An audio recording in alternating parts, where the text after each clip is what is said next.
Hi, everyone. This is Larry Cheng with Volition Capital. I am live streaming to you for the very first time from our Boston office. If you know the Boston area, we are in the Back Bay.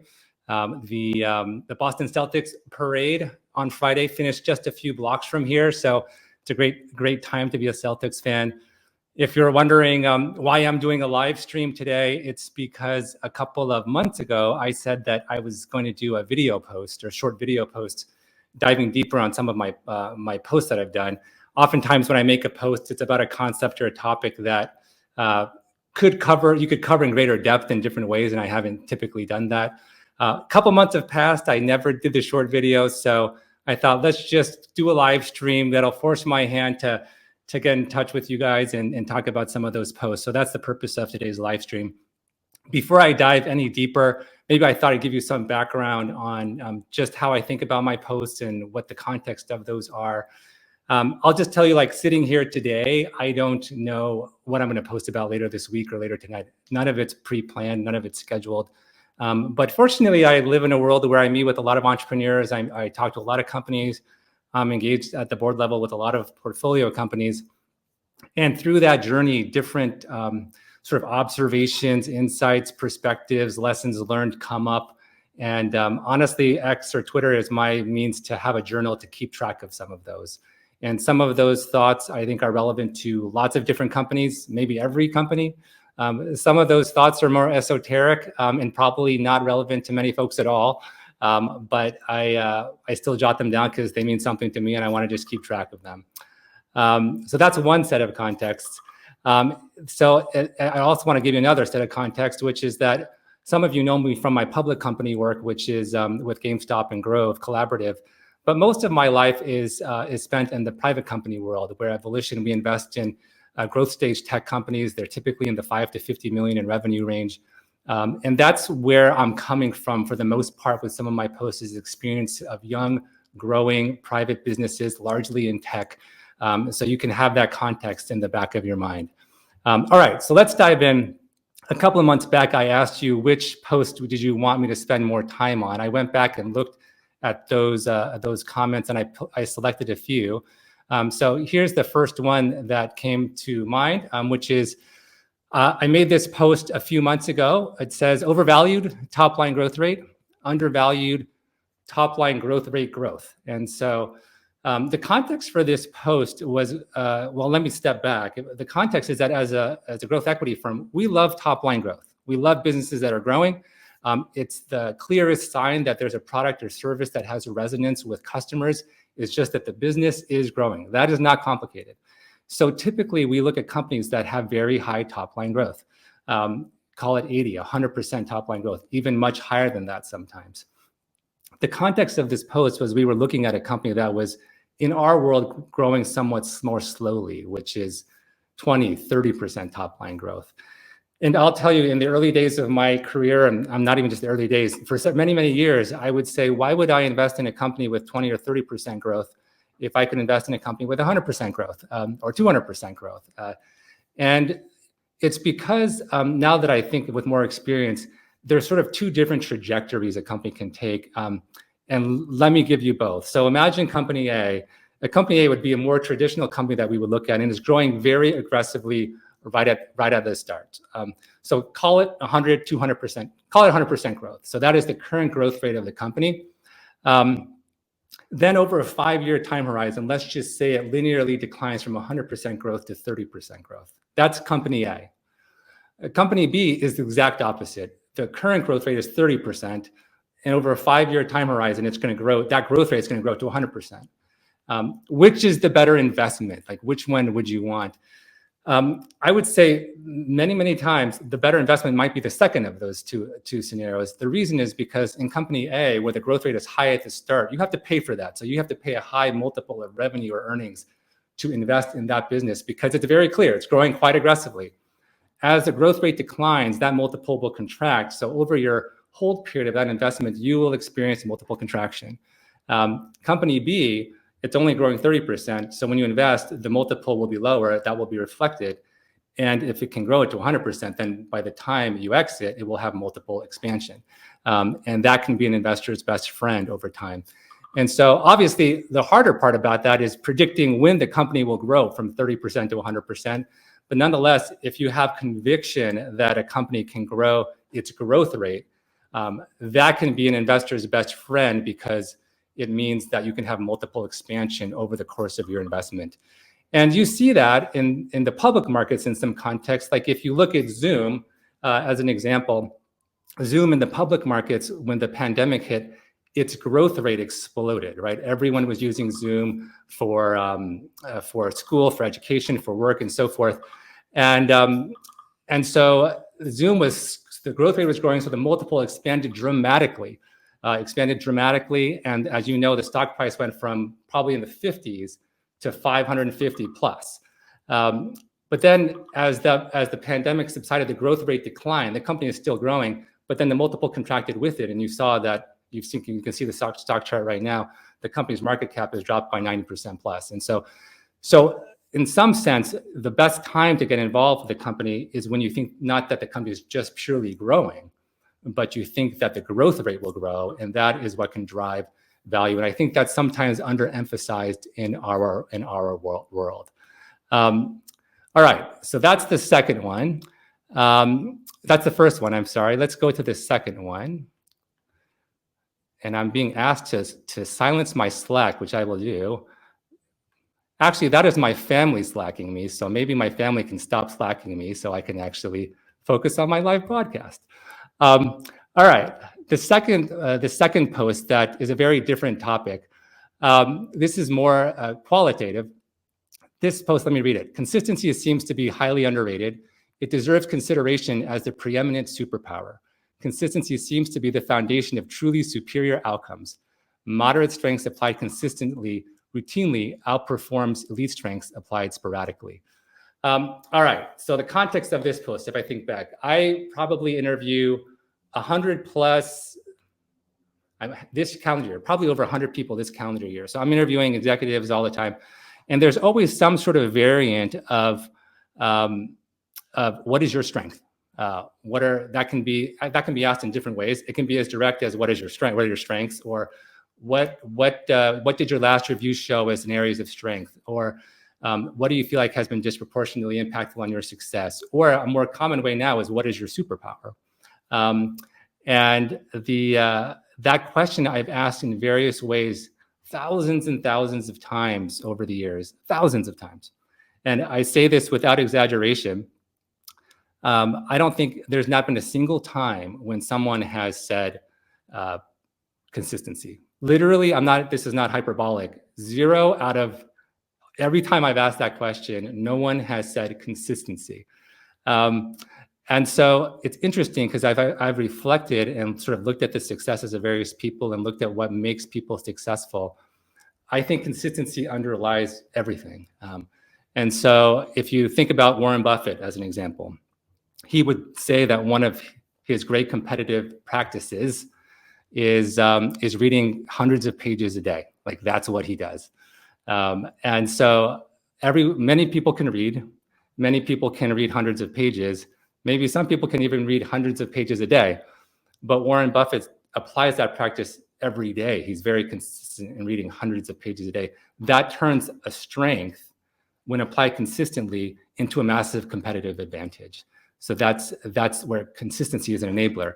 Tom Brady recently had his number retired in Foxborough, which is a short drive from here.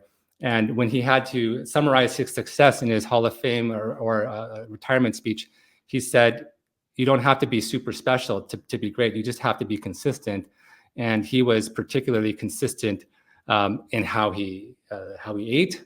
He was consistent in how he took care of his body, and it's well known, especially in these parts, how fanatical he was about that. But again, if you're going to eat well and eat healthy and take care of your body, if you do that consistently, that leads to a compounding set of results. If you do that sporadically, that's a whole different ballgame, and so your results compound with consistency. What are other examples? Oftentimes, when I sort of help to onboard a new employee here at Volition, I tell them, do this practice. If you don't understand something, write it down and ask someone later. That's a very simple practice that everyone can do. And I suggest to people, keep doing it every single time, write down the question, get it answered. But eventually people stop. And what happens is, if someone consistently does that, every time they don't understand something, they ask, they go find the answer, they do that every single day. You do that over a long period of time, the value of that compounds versus someone who does it sporadically and then stops. And so, again, I sort of view consistency as this unlock that somehow and that's why I call it the preeminent superpower, which is it unlocks every other strength, because there's few strengths when applied inconsistently compound to your advantage. And so, so it's sort of surprising. Maybe after I say this now, everyone's going to come in an interview and say consistency is their superpower. But I've never heard it before, and I actually think it deserves consideration as the number one strength or superpower. All right, so that's the second one that I wanted to talk about. And by the way, I'll take questions on these at the end. It's I don't want this to be a one-way conversation. So this third one, and the last one we'll talk about today. Yes, I remember this. So I wrote this about 4 months ago. So 2 buckets: 1, inefficient spend today; 2, transformative opportunities tomorrow. Take capital out of the first and move it into the second. Cutting spending today isn't about not investing in growth. It's about building a capital base to invest in better opportunities tomorrow. So the context of this post was really an observation that I've seen over many, many companies, many of them. What's happened is a lot of companies have been built in an environment where capital was free. Call it the 2015 to 2020, 21 timeframe. Interest rates were 0. Capital was free in our world, largely free. And companies were raising tons of capital. And what was happening as a byproduct of that capital raise is people were spending it quite aggressively, and they weren't doing it in a disciplined fashion. And then what happened? Interest rates rose, stock market corrected, capital is much more expensive in our world today. And what that has forced is discipline. And so now you only spend capital on things that you have a definable ROI, you think can be accretive to your business. And that discipline has been very, very healthy. And what's happening with some companies is that the lack of capital has created a discipline which has found the seam in these businesses where you should actually spend capital. This is the accretive seam. This is where this can have a high ROI. But what you don't have now is you don't have capital. So you've come from an environment where you're like throwing capital away at things that don't generate great returns. The absence of capital has forced a discipline which shows you your seam, but you don't have access to capital. So what do? You try and get profitable and you cut expenditures. And the cutting of expenses in the context of a company can sometimes seem like you are giving up on growth. But that's not really the mentality to think of it with. Cutting expenses is really the installment of banking capital to pursue more transformative opportunities in the future. If you can't get capital externally, you have to get it internally. And you do that by running a more efficient business. So sometimes when you start rationalizing expenses inside of a company, what the culture and the way people receive that is you're waving the white flag on growth. And that shouldn't really be the way you think about it. The way you should think about it, it is the first step towards creating capital to grow in the future. That process may take time, but it's a necessary step. And so I do think a separate thought on all of this is the best way to behave when you do have capital. The best way to behave is like you don't have capital. That is the best way to behave. So great CEOs will sort of institute a culture of a lack of capital, even if you have it. This applies corporately. This also applies at the household and personal level. The smartest people, when they accumulate capital, will still act like they are preserving it and still executing on expenses and investments with a great discipline. So that's where this post came from, and I hope that is helpful. All right, so those are the 3 posts that I had to cover today. I'll take this off my screen. Let me see if there are any questions that I can answer. I do see some comments as they fly, so I'll give it. There's a lot of questions. Let's see. As I mentioned before, what is my superpower? You're asking me, so who's that? That's Sherlock asking me what my superpower is. Sherlock, that's a very leading question, because I actually think consistency, the very few things that I think I've been good at that have helped impact me personally and professionally, I've also applied consistently. So I think that should be my my superpower, probably. Is this live right now? Yes, it is. All right, that's another question. Let's see, what else do we have going on here? Wow, these are flying. I can't even keep track. What type of rate environment do you prefer working in? This is from Richard. Is this Richard? Okay, so that's a great question. So I think the person is asking, do I prefer to work in an interest rate environment that's like 5-6% or even higher as it is today, or 0% when money is free? To be honest, I prefer today. I 100% prefer today. I think the zero interest rate environment sort of incentivizes people to behave irresponsibly because money is free and there's always another capital source down the road. And that's just not an environment that I know I'm comfortable with. And so in that kind of environment, I'm probably somewhat conservative. In this type of environment, you know the rules. You have to grow profitably. You have to be capital efficient. That's how the world works. And it's not hard to convince the entrepreneurs and founders that I work with that that's the case. And so, so that is the dynamic where I'd prefer to work in this environment. And I think from a Volition perspective, this is our power alley as well. What's a new growing industry that piques your interest? We've done a lot in creator economy, the whole ecosystem. So like we invested in a company called Mosaic, which does split payments for creators. So this could be anything from singers to video creators on YouTube to Twitch streamers to Etsy store owners. They do infrastructure for payments. We've invested in some creator-led brands. We have a company called Doing Things, which is aggregating different social creators and content creators. So I love everything around the creator ecosystem. A separate point is one of the great assets of a business is just having tailwinds of secular growth in the market. And that's what's happening in the creator world. All right, let's see. What else do we have? All right. How did you start Volition Capital? Okay, Parthik is asking that question. We started Volition Capital in 2010, and a few of my partners, Roger Hurwitz, Sean Campbell, and myself, we co-founded the firm and to be a pure play growth equity firm. And it's been a great ride ever since. Is raising capital smart these days? Solomon Singer, thank you for the question. Is it smart to raise capital? I think it's smart to raise capital when you can use it accretively. If you can't use capital accretively, then don't raise capital. It's pretty much as simple as that. That's for growth capital. You could raise capital to do secondary, which is to provide shareholder liquidity for shareholders or yourself. That's another separate reason. But I think those are probably the two relevant reasons. I wouldn't raise capital just because everyone else is doing it. I wouldn't raise capital because you have to compete with other companies that are raising capital.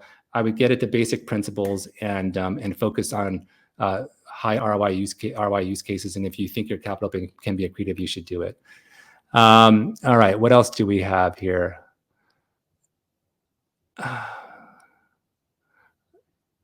Do you think SPACs are profitable? Interesting. I mean, the SPAC market has been very challenged. I'm not sure I'm going to answer your question as directly. We invested in a company that was sort of a SPAC and growth collaborative. And so that was a means for companies to go public in a sort of an alternative way in the 2020 timetable. I think a lot of those companies have had challenges in the public markets. But many of those companies probably shouldn't have gone public if I'm being candid. They should have probably driven towards greater efficiency as private companies, but they are now public. And what you're seeing is a lot of them have faced some challenges, and some of them will not survive those challenges, and some of them will. And they will be ongoing, strong, profitable, growing businesses. And we'll look back at this time as perhaps a time that they were quite undervalued, and some won't make it. And we'll think that going going public via SPAC probably wasn't the right decision. So we'll see. That's a bit of a binary dynamic in some of the SPACs that we saw in the previous few years. All right, what else do we have? What's the one investment you passed on because you undervalued it? That's from Captain Butters. Let's see. Oh gosh. Oh yeah. Okay. This is a great one. This was when I was younger, to be fair. I was an associate at Battery Ventures. It's known in the Boston community. It might not be known as broadly, but if you Google it around, you'll find it. I was the first investor to actually meet with Mark Zuckerberg and Eduardo Saverin when it was called the Facebook. I won't go into what we valued the company at, but it was not what the company, what Mark and Eduardo wanted at that time. And at that time, which is a different era, the idea of investing behind a sophomore in college for a social network was like no one did that. And so funny story, I'll just tell you. Funny story. I did have Mark and Eduardo come to my office in Wellesley Hills in Massachusetts, where I was at, and I forgot at that time because I didn't talk to a lot of college students. I forgot that they didn't really have a means of transportation to get to our office, so they took a cab to meet with me, and I felt badly that they paid like $60 or $70 for a cab from Cambridge to Wellesley. And so I drove them back myself, dropped them off at Johnston Gate and Harvard Yard. I gave them the $60 or $70 in cash to pay for their cab. I suppose if I put that $60 or $70 into the company at that time, it would have been worth a lot more, but such is life. So that's probably one that I wish I would have back. But what you learn in this business is if you don't pass on great companies somewhere in your history, then you're not seeing great companies. And so that's all part of the journey. That's what makes it fun. Pineapple on your pizza, yay or nay from Liam. Hawaiian pizza, I like it, but I'm more of a pepperoni guy. Thanks for the easy softball question. I appreciate it. All right, let me take a couple more, and then we will call it a day. Lots of comments. Favorite pizza place in Boston. Oh, thank you. The pizza is the theme of the day. This is a very easy question. Pinocchio's Pizza in Harvard Square. So that would be my favorite. Someone's asking, what is my favorite book of the Bible? That would be Romans. It's the most theological one, and that's sort of right up my alley. Some of you may see that I try and capture in my sermon notes every Sunday. All right, what's the best advice you could give to try and shift career industries past your early 20s? Ooh, I'm not great at career advice. I'm great at entrepreneurial advice, perhaps, maybe. I generally think good things start where you identify a problem that's not being solved. And so whether it's your career or a startup or something along those lines, look around you, see if there's a problem that is unsolved that you're passionate about solving.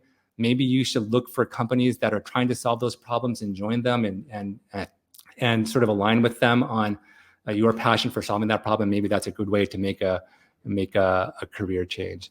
All right, one last question, and we'll call it a day.